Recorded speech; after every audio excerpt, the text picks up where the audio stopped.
A few days prior to this gospel passage, Jesus told the apostles that he would have to suffer and die, and then in 3 days he would rise from the dead.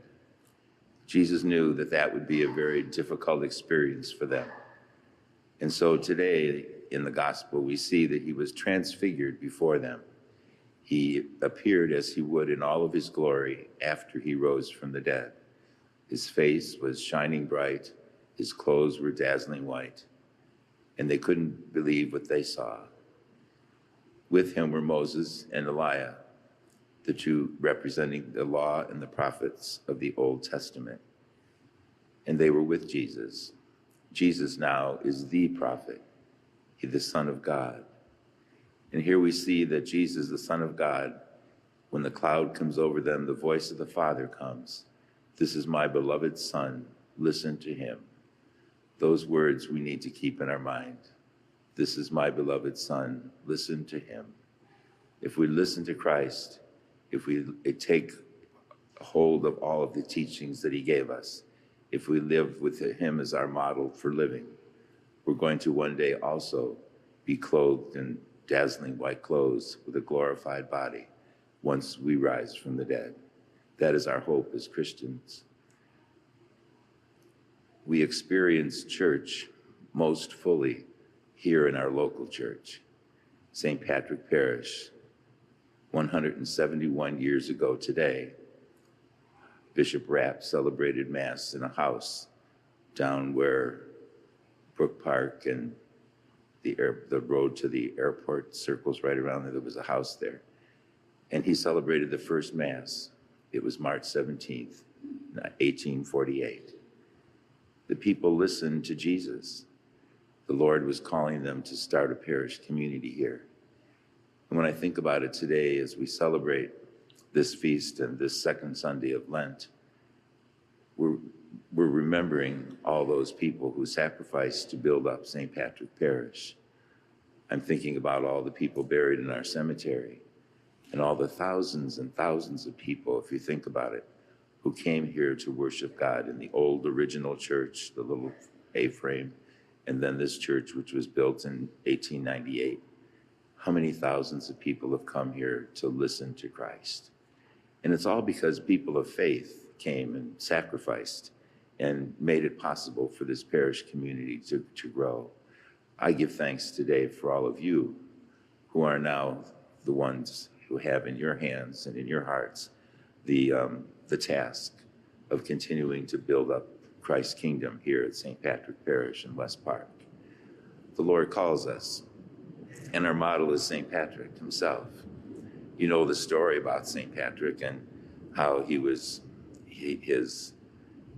and several of his father's slaves were captured by Irish pirates and taken off to Ireland and put them into slavery. And Patrick was a shepherd of sheep. It was a very, very difficult time for him. It was 6 years, I believe. He suffered cold and hunger, fear, being just alone all the time. And he was so desperate, and he just started to pray to God. He hadn't done that before.